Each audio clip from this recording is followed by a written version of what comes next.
So who has never been to a startup grind before? Cool. Thank you guys so much for coming. So I'll tell you a little bit about it. I'm Kim. I'm the CEO of The Conductor. Who's been to a Conductor event before? Awesome. So we are a partnership with UCA and Startup Junkie Consulting in Northwest Arkansas, and we are here to help entrepreneurs and innovators of all ages and all backgrounds and all kinds. So we're super excited that you're here. Startup Grind is a monthly event that we do with a local influencer like Charisse, someone you probably have heard of or read about and wouldn't have the opportunity to meet. So I'm really, really excited about the conversation tonight. We do encourage you to tweet and think about what questions you want to ask. We will talk for about 30, 40 minutes, and then we're going to open up for audience Q&A. So please feel so empowered to ask questions. It's the perfect time to do it. Our hashtag is FullSteamAR, and so we encourage you to use that. And we're going to go ahead and get started. This is supposed to be a casual, welcoming environment, so please do feel free to just be open-minded and listen and ask lots of questions. And we have so many tacos in the back, so if you want more tacos, feel free to get some. So, Charisse, we are so glad you're here tonight. Charisse Childers is the director of the Arkansas Department of Career Education, former executive director of Accelerate Arkansas. You were also the 2007 Nonprofit Executive of the Year. And amazing background that we're going to get into. A huge thanks before we start to the Conductor team, standing all around the room. This is a major team effort. And Bear Spear Films for filming tonight. And again, Startup Junkie and UCA. And we're going to get started. So, Charisse, could you just tell us about yourself? Where did you grow up? I grew up in Blytheville, Arkansas, in northeast Arkansas, in Mississippi County. Where did you go to school? I went to school at Blytheville High School, graduated from Blytheville High School, and then taught at Blytheville High School years later, of course, and which helped me in my path to being where I am today. So I have a lot of questions about that, particularly about teaching, but talk about how did you know you wanted to be a teacher? Why did you get into teaching originally? I did not know that I wanted to be a teacher. I did what most students do, which gives me more passion and direction in what I do today. I had no idea what I wanted to do. I had no career guidance necessarily. So I decided that I was going to go to college because all of my friends were going to college. And I enrolled at the University of Arkansas and selected a major that had no really career path in Arkansas, and which is very typical of students today. Mine was probably a little further off the grid than most, but then I stayed there at the University of Arkansas for a year, came back and enrolled at Arkansas State University, closer to home, and then chose a major of business and marketing, which led me again back into what I'm doing today in business education. So what was your experience being a teacher? I loved it. I loved the opportunity to work with students. I think I'm supposed to be using this, so I apologize if you've lost anything that I said prior to this time. I loved it because I had the opportunity to work with students and give them the direction and the information and the knowledge that I didn't have as a high school student. I had excellent teachers, I had excellent counselors, but I didn't have that career guidance that I really needed to make good decisions. So I taught at Blytheville High School for 6 years and loved it. Truthfully, I loved the students. I became frustrated with no one in particular, but just the administration and the school system as far as just the way that it operates. I am and was then an out-of-the-box thinker, and in the school where I was teaching, I wasn't allowed to do that, only because there were limitations because of liability and safety, and we need the buses, and it's a whole lot of work to get all these permission slips and all of those things. And so I became more frustrated just with the system itself, and left the school and went to work for Nucor Steel. So what was your path, because this is really intriguing to me, because I know being in education can feel like daunting, and how can you make a difference when you're like in the system? So how did you go from there? Talk about your path after Nucor. Okay, so I was working at Nucor Steel, and the college at the time, Mississippi County Community College, which is now Arkansas Northeastern College, had a position that was open that, that I learned about through relationships, which we'll probably talk about later. I inquired about the position, learned more about it, and decided that that would be something that I would really enjoy doing. So while I worked for the college, I grew a program that was originally just 5 school districts to 20 school districts in Northeast Arkansas and Southeast Missouri, serving students, going to schools, providing career counseling, doing career assessments with those students, and then articulating, is what we called it back then, college credit, so that the high school students could get college credit. And this was all in the area of career and technical education. Okay. So I did that for 8 years. Okay. And what after that? After that, my husband and I had an opportunity to move to Little Rock. His career, his job was moved us here. Mm-hmm. In the midst, I had been working on my doctorate degree. So we moved to Little Rock, and I started putting out feelers, again, going to all those people that I had relationships with in the Central Arkansas area, looking for employment. And I ended up with Accelerate Arkansas, which was a blessing, mm-hmm. because it was at that time part-time, and it allowed me to continue to work on my dissertation and complete that once I was in Little Rock, mm-hmm. and then traveling back and forth to Fayetteville. So I definitely have a lot of questions about Accelerate Arkansas, but I do want to touch on, I mean, it's no small feat to get your PhD and work, even if you're working part-time, which I'm sure wasn't really just like 20 hours a week. So can you just talk about that? Like, how did you manage all that? How did you do that? It was the hardest thing I've ever done in my life. I will tell you that. It was a lot of commitment, a lot of reminding myself why it was important to continue, because I started the process and the coursework while I was at Arkansas Northeastern College, thinking that I would work up in administration.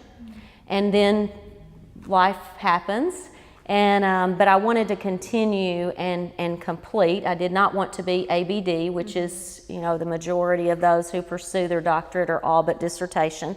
So I continued to work on it, mainly just because I felt like I had chosen a major, a program that was exactly the right fit for me. It was a new program at the University of Arkansas in public policy. So it was an interdisciplinary program. So while my specialization was in education policy, it included all of the departments where I took classes in all of the departments within the university. So it was really interesting. And then of course my dissertation was on a college prep program that we had in the state at the time. So what kept me going was that I knew that was what would open up doors for me in the future. And it was just another opportunity to increase my knowledge and skill set beyond what I had. And I was already so far in that I'm usually not a quitter. So I was committed to it, and I was going to finish. Awesome. Okay, so talk about Accelerate Arkansas. Let's just start with what is it? Well, Accelerate Arkansas was formed with a group of individuals that most of which had pursued their entrepreneurial interests in Arkansas starting in 2003, and slowly developed. They enlisted the Milken Institute to do a study initially of Arkansas and where Arkansas stood as far as the knowledge-based economy. And what Milken came back to say was that you have to grow your investments. You have to grow. I mean, it was a list of multiple things, some of which it appeared as though might be impossible in Arkansas. But this group, who was dedicated to growing the knowledge-based economy in Arkansas, stuck with it. And then when I came on board in 2006, I was their first executive director. So at that time, that's when, and what I have on my lap here is the first strategic plan, which established the 5 core strategies of Accelerate Arkansas, one of which was to encourage entrepreneurship, increase risk capital in the state, STEM, and other areas. So it grew from a group, I think they started with, when I joined, about 30 members, and when I left, there were about 80. Wow. See, this is just really intriguing to me because that 2003, that's a long time ago. And I mean, I just feel like they had a lot of, well, I'm sorry. I was just a child, just right out of high school. In terms of the entrepreneurial ecosystem, like even still, people are like, oh, we're just getting this ecosystem in Arkansas. And it's like, this has been around for 15 years, or at least someone had the foresight 15 years ago to start making this happen. So, I mean, how have you seen it change since you took over as executive director? Well, the metric that Accelerate Arkansas used was the per capita personal income. Okay. So, and that's why I brought my notes, because I just wanted to make sure that I got this correct. In 2002, Arkansas was 49th in per capita personal income. Today, Arkansas is 43rd. So there has been progress throughout the years. We're seeing more investment. We're definitely seeing more growth in things such as the startup grind, innovators, different, I won't even begin to try to name all of them, but all of the hubs, the groups, the get-togethers, the startup grinds, the accelerators, all of those competitions that are done on a regular basis. So it's amazing what has been accomplished. And those of you that weren't around back in 2003 or 6, working with Accelerate Arkansas and the group, I mean, it's just, I just applaud those individuals that had the vision and stuck with it to keep growing, to write a strategic plan. Battelle was engaged for the last 2 studies. Arkansas Research Alliance is a product of Accelerate Arkansas and legislation and growth. Innovate Arkansas, the Risk Capital Matching Fund. I could just go on and on and on.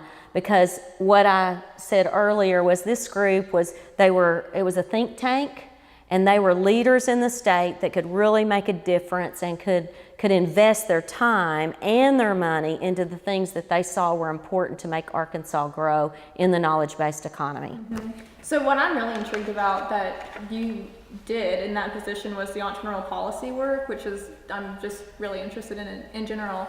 So can you talk about what was that work like for you? Like, what were you actually doing, and what was the kind of policy work you were doing? Well, I'll have to tell on myself. Being from Northeast Arkansas in Mississippi County, it wasn't because there weren't individuals there that knew much more about entrepreneurship and definitely about investing in startup companies. But I did not. I was never exposed to that. So truthfully, when I was interviewing for the job, I had no idea what an angel investor was. And so this gave me an opportunity to learn so much about this type of work, this policy work.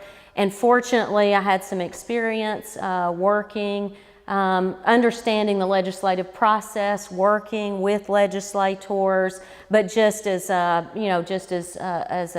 acquaintance, because my husband was in the legislature. But I understood the process, and that helped when we were working on policy and working with legislators to identify areas that, one, existed in Arkansas, and we just needed to improve the legislation that was there, or to write new legislation to create the pieces that we needed in Arkansas to accelerate the economy. So what was some of the new legislation? Well, that's why I brought this, and if you don't mind, I'll refer to it because I don't remember all of it, but I mentioned a couple earlier. The Arkansas Research Alliance, the legislation that created that, the Arkansas Risk Capital Matching Fund, which created the Technology Validation and Enterprise Development Fund, We created a STEM fund. There were seed capital investment appropriations 7, 9, 11, 13, and on because of the work of Accelerate Arkansas. Fund for Arkansas's Future and Gravity Ventures, we were involved in both of those, in creating those in the private sector. Seed capital investments, I may have already mentioned that. Innovate Arkansas was created in 2007 through legislation. An amendment to the income tax on capital gains. Let's see, the Arkansas Research Alliance, STEM, the Research Park Authority, the Research Alliance, most of these things happened in 2007, which was 1 year after I had started. So the Accelerate Arkansas group had already started writing their strategic plan. We finished it up in 2007 and then immediately went into legislative session. Wow. So was that, because that was sort of a revolutionary way of thinking. A lot of those were. So, did you meet it with any opposition trying to push this through? Not necessarily. Obviously, there were limited funds, but most of the legislators were unfamiliar with any other, there were a couple of legislators that we worked with closely that did have the knowledge of what other states were doing and what we needed to do in Arkansas. But for the most part, it was a new concept to most legislators. They weren't aware of one, the Milken Institute study, of course, and then they weren't focused on the per capita personal income in Arkansas. So it was an opportunity to educate them and me, and then to engage all of our members into discussions with those legislators. So it was, for the most part, it was widely accepted, and it was embraced because they saw the opportunity, and it was something we knew from the research that had been done, funded by the Winthrop Rockefeller Foundation, that this was something Arkansas needed to do to move our state forward. Awesome. Now, didn't the equity investment tax credits come out of this too? Yes. Can you talk about that a little bit? I can, but I would be afraid that I might say something that's inaccurate because I've not kept up with it, obviously, since I left Accelerate Arkansas. So I'm not sure that there's been any increases or any changes in legislation. I'm looking back here at Jeff Standridge, who's one of my board members. It's still there, but I'm not able to speak and fully answer your questions. So how long were you at Accelerate Arkansas? I was there from 2006 until 2014, and so December of 2014. I informed Accelerate Arkansas that I was interested in working in the Hutchinson administration, and so began down that road to make sure that I was doing what I needed to do to inform them of my skill set, what I was interested in, and then presented all that information to the governor's office. Or the team that was working for the to-be governor at the time, and so they were aware of this transition and embraced it and were very supportive. So what did you do next? So in mid-January, I was asked to join the governor's cabinet and be the director of the Arkansas Department of Career Education. So can you talk about that for a second, like being appointed to a position, which is a big deal, and what did you think? What were your thoughts as far as what you're going to do with the job and what it entailed and all of that? Well, of course I was honored to be asked, but I had experience with the department throughout the years in my job in career and technical education. So fortunately, I had the knowledge of career and technical education in that division, but I did not have the knowledge of the other divisions within the agency, which include adult education, Arkansas Rehabilitation Services, and then the newly created division called the Office of Skills Development. So I did a lot of reading. Again, learning and relearning, refreshing, and becoming familiar with what other states were doing and what we need to do as a state to move this agency forward and to make sure that we're preparing individuals for jobs and careers. So talk about, I have like 80 questions about your job currently. So talk about the work you guys do. What are some of the challenges you face? Just tell us what you guys do as far as helping Arkansas's workforce. Well, what we do, and every day what we do is prepare individuals so that they have the skills needed to gain employment in Arkansas's economy or to increase their skills, as we do through the Office of Skills Development. So we work with people every day that are just trying to improve themselves, improve their lives and those of their family. And we do that through secondary schools with career and technical education, through adult education with those individuals aged 16 and older who either need to have skills development, workforce training, or they need to prepare to take the GED so that they can earn their high school diploma. And then within adult education, we also have other areas where we work with employers in Arkansas to increase the skill level of their current employees, and we do that through several programs and provide training for them. Then through Arkansas Rehabilitation Services, we work with individuals with disabilities.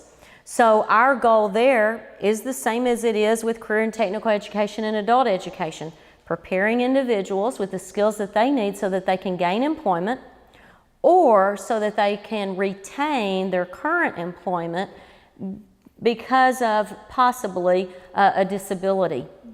So we work with individuals all over the state. We have 19 field offices within Arkansas Rehabilitation Services. In adult education, we have offices located, providers all over the state.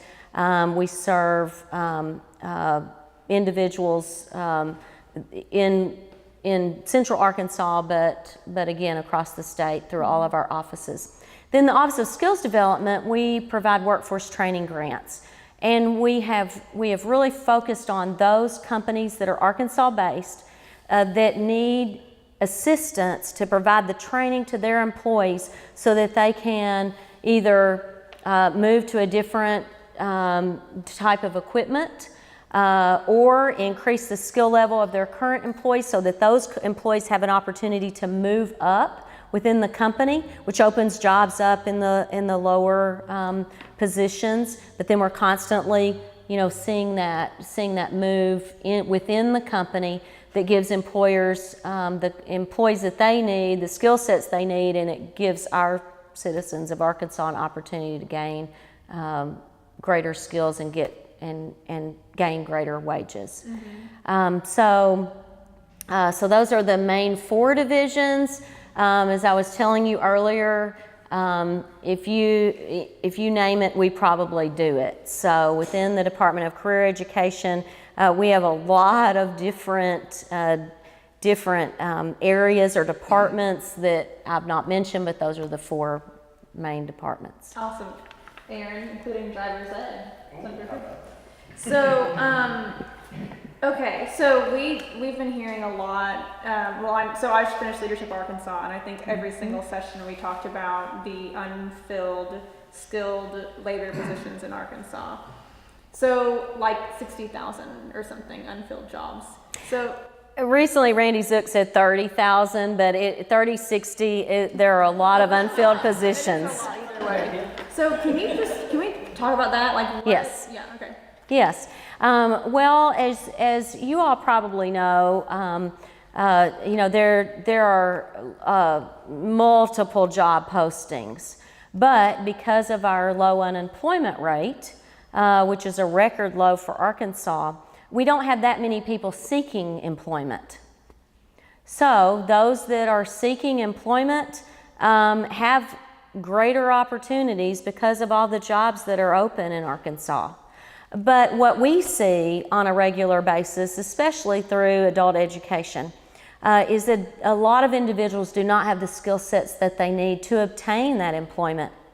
So while there are open jobs, they've either decided that, that there's not a job that they have the skills for, they have the education for, and they don't know who to reach out to or where to go to obtain those skills. So our job within adult education, within rehab services, within the Office of Skills Development, and then also with Department of Workforce Services. Our goal is to make sure that we have those trainings available, and we're constantly looking for ways to engage individuals that don't have employment but would like to have employment but aren't registered on the roll, so it's not showing up. That's why there's a difference between our unemployment rate and then our participation rate. So participation rate is those individuals that are not employed and are not seeking. Mm-hmm. And so we have a lot of individuals not employed, not seeking employment. And so our job is to figure out ways to make sure that there's training available, and we're reaching out, especially in the rural parts of Arkansas, to those individuals that may be unaware of the opportunities that are there, or even the opportunities to gain and gain skills or increase their skill set. Okay, and something else that I've talked a lot about through the chamber and things like that is perhaps the stereotypes around these types of jobs that are then leading to the unfilled positions and students who think they have to go to college and end up with tons of debt, and then they're 3 years in and now really don't have a viable career path ahead. So is that something that you guys focus on, or what do you think that's actually a problem that leads to this? Well, we talked about that earlier this week because what I was referring to when we were talking earlier were the number of jobs that do not require a college degree, but they do require some education beyond high school. So according to a recent study that was done in Arkansas, 58% by 2020, 58% of our jobs are going to require some type of training beyond high school, some type of education and training beyond high school, but not necessarily a degree. So what we're finding even within our students that are in secondary, career, and technical education is they may receive the training for 2 years while they're in high school in a skilled trade, but they still need another year to really hone in on the skills that employers are looking for, to really improve upon those skills that they were able to obtain in high school, but to get to a level where they're employable. So that's when I think of those jobs that require something beyond high school, it's probably going to take a technical certificate at a 2-year school, or it's going to take some type of skilled trade training beyond high school so that they have the skills that are specific to what the employer needs. And then they're there all week long, working and training 8 hours a day rather than just part of a day, which is what they're doing in high school. Mm-hmm. So I'm curious. So a couple of questions here. Is it a misconception that those jobs you make less money than? This system is like a leading question. But you would make less money than someone with a college degree would make right out of college? Interesting enough, after we talked, I was speaking at the career coaches meeting yesterday, and I was introduced to a video that just came out, and it addressed exactly the things that we were talking about.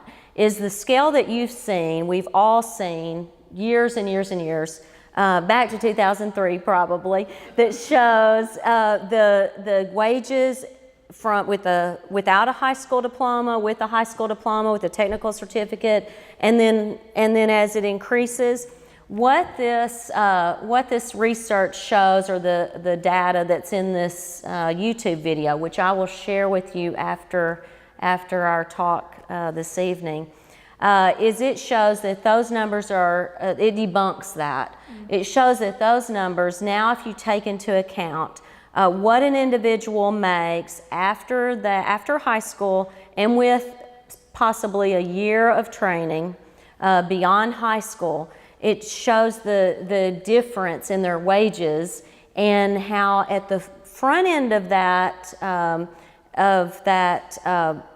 wage graph, and at the far end of that wage graph, there may be some similarities in the wages, but when you're looking at the middle of that wage graph, that is no longer the case because of the opportunity to in skilled trades and the opportunity to make the same amount of money as an individual graduating with a bachelor's degree in certain fields, of course, where it's not required necessarily for that job. So I encourage you to look at that. We're seeing that chart and that graph is no longer the case. And I'd love to see, as I talked to you earlier, that put into perspective as far as Arkansas is concerned. And I've reached out to a couple of individuals as to how do we do that? How do we take the data that we have and then match that up to what's really happening in Arkansas? Awesome. Yeah, and just to shed light on this, so I toured Nucor, where you worked, and I guess the crane operator, I think you can do that, like you go to like maybe 1 or 2 years after high school and they start making like $80,000, in Blytheville. And I was like, do people just, and they have problems filling these positions. It was eye-opening. Okay, so one more question and then I'll open it up. Can you talk about, I'm really intrigued by the conversation of soft skills. Like I hear this all the time in every single industry, no matter where I am.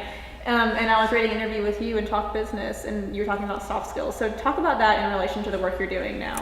Well, I just talked about that today because when we talk to employers, and what we've done recently is we've talked to employers through our regional advisory councils, and they've informed us as to what they're looking for, what we need to be offering in the high school courses, in the career and technical education courses that will prepare students, but it always comes back to the soft skills.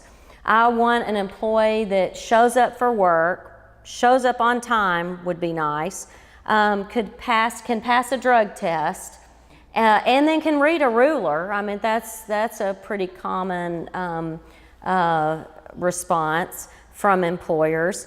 And so I have to go back and wonder, the students that they're getting in, that are applying for jobs, are these the students that were prepared through career and technical education? And I have no way of knowing that. But I sure hope that the students that are applying for the jobs with our employers in Arkansas are not the ones that these employers are talking about, because we teach those soft skills in every single career and technical education class. A lot of our schools have actually implemented a simulated workplace, where the students actually clock in. They're required to, account for every tool that they have and every hour or minute they spend in the classroom. They're required to clock out. If they miss a certain number of days, they're not allowed to attend the class, just like you would if you were working. And so we have some of our secondary centers that have engaged and implemented that model in the classroom. So, as I was saying, what I asked today was, it would be really nice if some way we could distinguish between, when employers say that, if we could distinguish between the students that are applying for those jobs are those students that had career and technical education classes. And I think the only way we can do that is to make sure that our students put that on their resume, list the career and technical education classes that they took, list the soft skills training and the workforce training classes that they took, and then, a completion with the career readiness certificate, with other certifications that our employers are looking for, so that the employers, my wish would be that the employers at the end of the day would say, yes, that happens, but not with my career and technical education students. Those kids are prepared, but the students that are coming in without that preparation are the ones that I'm having trouble with actually showing up for work, realizing that they have a responsibility here, that, as I tell employers, I would prefer that they say that students are drug-free rather than can pass a drug test. But that's, that's what I would wish, that we could get to a point where we could designate, on the resume, I was a CTE student, or at least have enough on the resume so that the employers can distinguish between the two. Mm-hmm. So quick follow-up question to that, because I really do just hear this all the time. And so as a former teacher and in the work you do now, do you think that people today lack more soft skills, or lack soft skills more than people a couple generations ago did? Or why do you think that that's such a concentration right now? Well, thank you for asking that, because that gives me an opportunity to talk about what I had mentioned, and I'd hoped to bring a couple of just pictures to do kind of a collage of my past experiences. But I was raised by parents who expected me to work. And at that time, I was working in my dad's business. He was a farmer, and he owned a farm implement company. And so I can't tell you the number of weekends and evenings that I spent doing inventory. My dad required me to sit down and work with him every month to pay bills. And so I was right there writing out the envelopes, putting the stamps, that's when we did it that way. And actually looking at a budget of how much money we had and how much, what bills we were paying, and recognizing what a budget meant and what bills were. And so I had that, and I really enjoyed it. And I enjoyed the inventory part. My dad was a private business owner and an entrepreneurial, had an entrepreneurial spirit. And so what I was going to put on the I guess collage of pictures was I worked at Wendy's when I was 15 years old. I worked in my dad's business. At the age of, I was in 5th or 6th grade, I was selling Christmas cards door to door, and carrying, the packages of Christmas cards around, selling those in my neighborhood. I was always encouraged to do things that instilled those values in me of the importance of showing up to work on time, being responsible, being creative, being innovative, and all of the things that we don't always see in schools today. So is it a generational problem? Probably so. I think some of the attendees this evening would say they were raised with the same expectations that I had in my family, and I don't always see that today. Interesting. Okay, we can open it for questions. And I have more, if you guys don't have any. I have a lot. So to go off of the soft skills topic right there. So in I guess mine, I just call it discipline, of showing up to work on time and being punctual and all that stuff. But one of the things that I've noticed in my experience of managing a workforce is just general interactions between them and customers, or employees to employee interactions, are a huge deficit. What are you guys, is there anything around that, like role playing or anything in that avenue as far as the soft skills training? Well, in a career and technical education class, and if you've not been in a class recently, I would encourage you to go to just your secondary center right here in Conway, and observe students in those classes. You will find that those students are required to work. It's usually project-based. They have objectives that they have to accomplish in that class. It's team-based.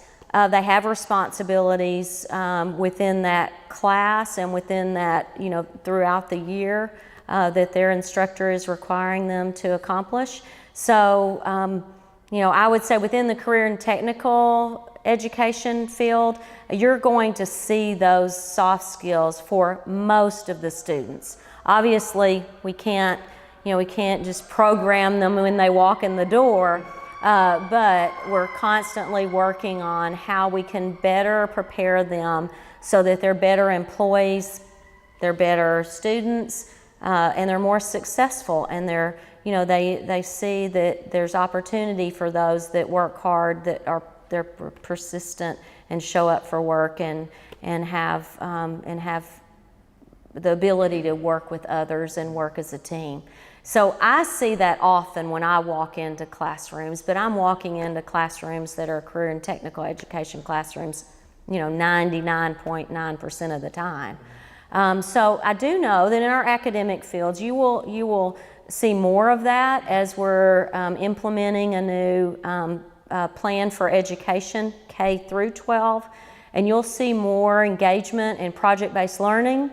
You will see more community engagement. It's going to be required for the schools, and then of course the students will be required to perform at those levels that they've established through Every Student Succeeds Act, which is in place now. So I think you're going to see some changes in the way that we are teaching and the way that we're operating schools, but we're already seeing a lot of those in our different school settings around the state where they're embracing new models.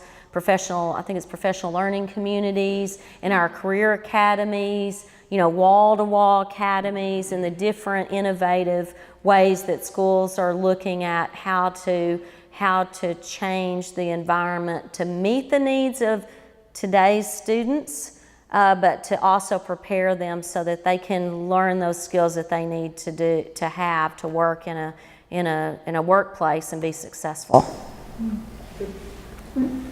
So with the rising costs of college and more students taking on college loans and then getting out of school and then finding that they're not making enough money to pay back their loans, do you think eventually we will see an increase in trade schools enrollment? And if so, do you think this is a good thing?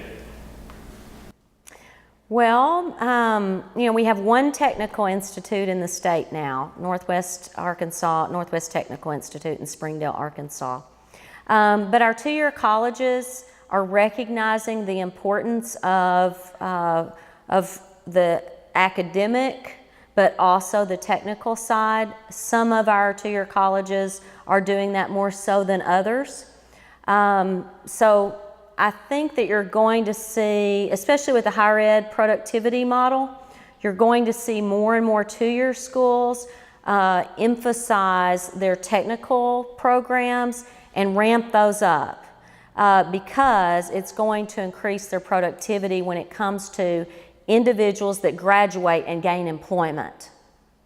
So I'm hopeful that we'll see an increase in those areas. Not to say that there's not a path for students that we're in a position or a job that requires a degree. So, obviously, it's been important in my career, but I think that we'll see an emphasis on the technical side as we're looking at employment and where the jobs are and what programs at two-year schools align with those employers' needs in their area. I have a question, Dr. Childers. So I've noticed that the cosmetology classes or that program is being removed from the high school. Is that as a result that there's not necessarily the jobs available? Can you talk about that a little bit? Well, what we're doing with all of our programs is we're looking at the labor market demand.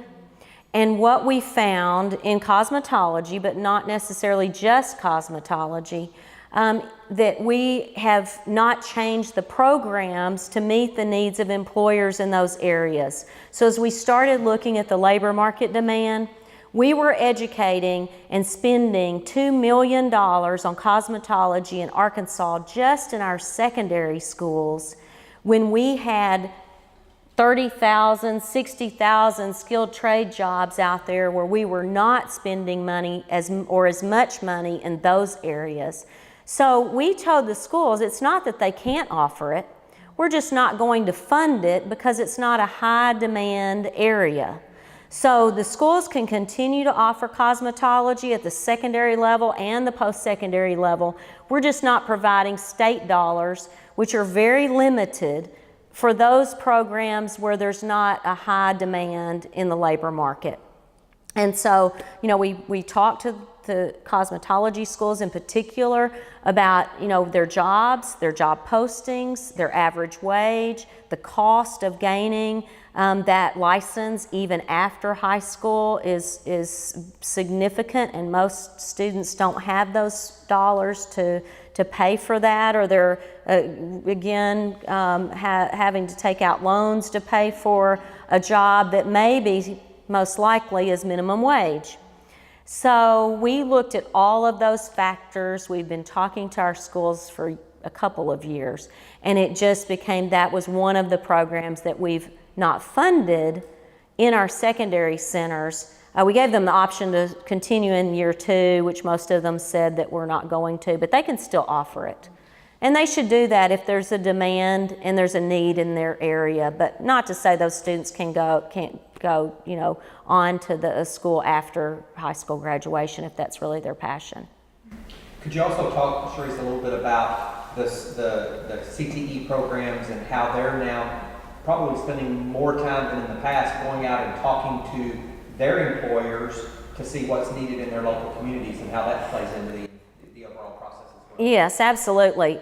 Before I started I started in 2015. In 2014, the Career and Technical Education Division started having career regional advisory councils. All of our career and technical education programs are required to have advisory councils, but we allowed them to do a regional meeting as one of the 2 advisory councils that they have a year. But as a career and technical education teacher, I remember the days of having those meetings, and we would come in, you know, they would come in and we would talk and have coffee and donuts, and then they would leave. Well, now what we're encouraging them to do is to actually work with their industries in their area, ask them to look at the curriculum that they're using, but most importantly, look at what we provide them, which is the framework for that course. So we want to make sure that in that framework that we are teaching the students exactly what they need to have for that employer.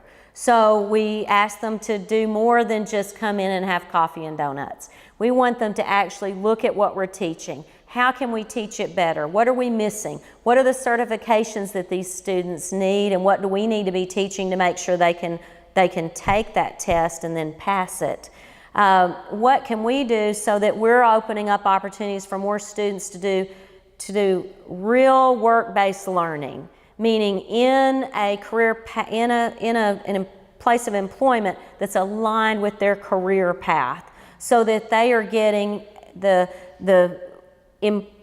training that they need to prepare them for that career, or so that they can decide that's not what I want to do after I graduate from high school, and have more knowledge to make decisions. And as someone said today in a conference that was held for career development, be transformational rather than transactional. And that really made me think about what we're doing. We need to transform the way that we process what we're doing with programming and with student development, not just as okay, check that box, we did that, but what does this lead to so that students are better prepared? Are you finding that also helps with the nuances, the employment nuances from Blytheville to Texarkana or Jonesboro to Springdale, having those regional councils? Well, there's still I would say that, I would hope so, but I think most of them are still limited to a conversation around the employers that are in their region. You know, when I first started in this position, I said, gosh, wouldn't it be great if we had sister cities like Springdale and Stuttgart? They're both in food processing, and there's so much that could be learned by those students sharing knowledge from Stuttgart and Springdale just in food processing. And oh my gosh, I mean, just what those kids would come away with, plus it would expand the, employment opportunities maybe in both areas. We're not there yet, but I see that as that's what we should be doing, because Arkansas is a small enough state. We can connect, through web-based learning. We have a program called NEPRIS that we're utilizing so that students can have real-time instruction from employers or experts in that field right there to the classroom. So our rural schools that have limited access to employers actually could go into NEPRIS, request a subject area, an area of expertise that maybe that teacher doesn't have and they don't have in that area, and they can interact with real time with an employer and an expert in that area. So we're reaching out, to in numerous ways to try to make sure that we're preparing students for jobs all around Arkansas, because we definitely want our students to stay in Arkansas. Yes. So Dr. Childers, is the NEPRIS, is that post-secondary too, or just secondary? I don't know, because I'm not looking at it from a post-secondary perspective, but I would guess it's probably post-secondary as well. So just go on to NEPRIS, I think it's just nepris.com, and get in touch with me if that's something that you think that you could use in your classroom, assuming that you're a classroom teacher. I have been. Okay. Thank you. You're Other welcome. questions? Okay, well I have one at the very end, but I have one before that because I forgot to ask. Relationships. Yes. Can you talk about that and why have those been important to you? Well, and as I told Kim, I really, I felt like what y'all were here today to learn was about what you could apply in your jobs, and specifically in an entrepreneurial way. And what entrepreneurs need is they're starting businesses, so I think this applies to every career.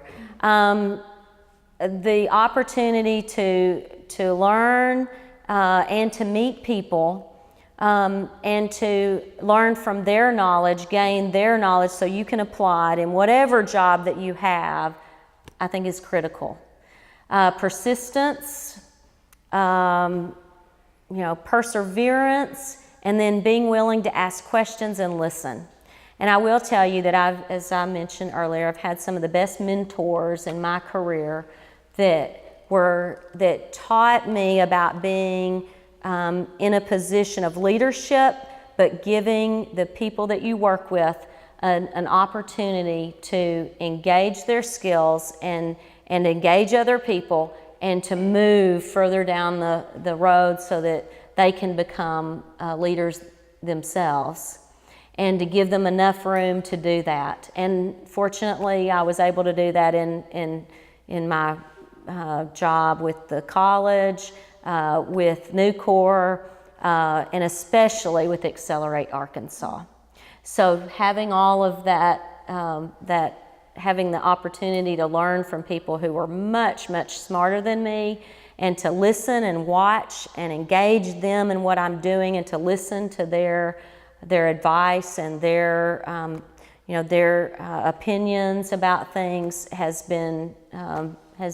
helped me and continues to help me, as I have a 13-member industry board now, 21 members total, but I've learned from them. I mean, it's and so have my senior managers and the staff within our agency. They will all tell you that it's the best thing that ever happened to them.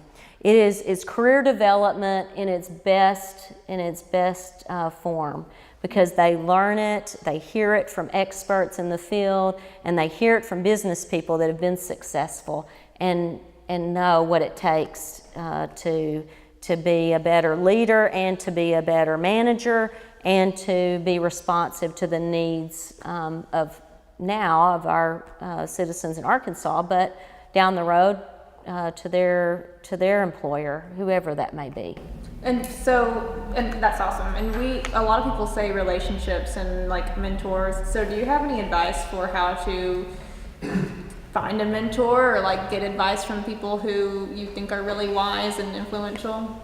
Well, things like this, and I wasn't, Kim didn't pay me to say that, but you know, events like this, going to things that expand your knowledge, give you an opportunity to talk to people who have different skill sets, who have different circles of influence, because those are the people that you can reach out to anytime, any day, and say, you know, this is, here's where I am, this is what I need help with, here's what I'm looking for. Do you have anyone that you can connect me with?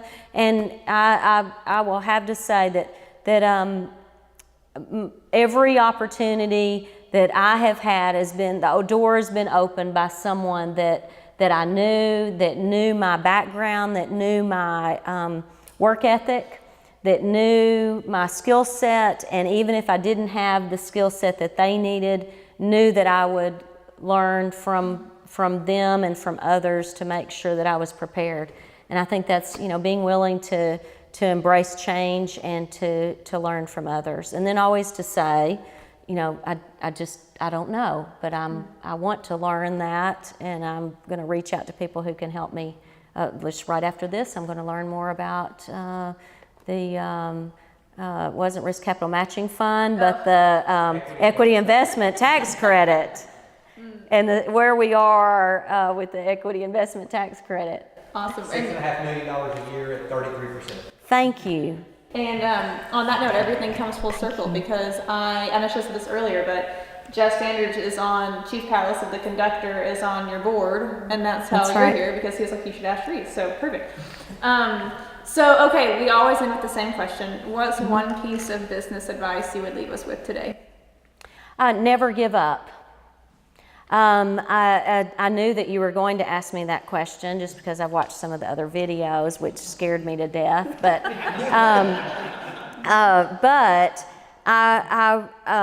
you know, I went back to in high school. For me, way back when, you know, you have your yearbooks. I assume they still do those.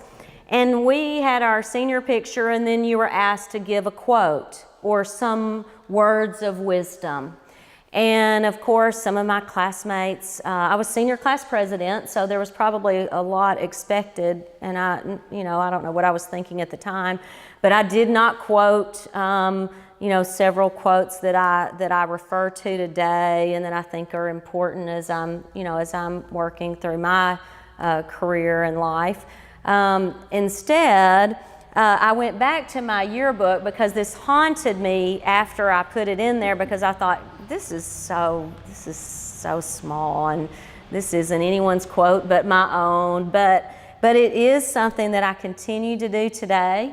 And so now I'm proud of it, even though earlier in life I was thinking, why in the world did I say that?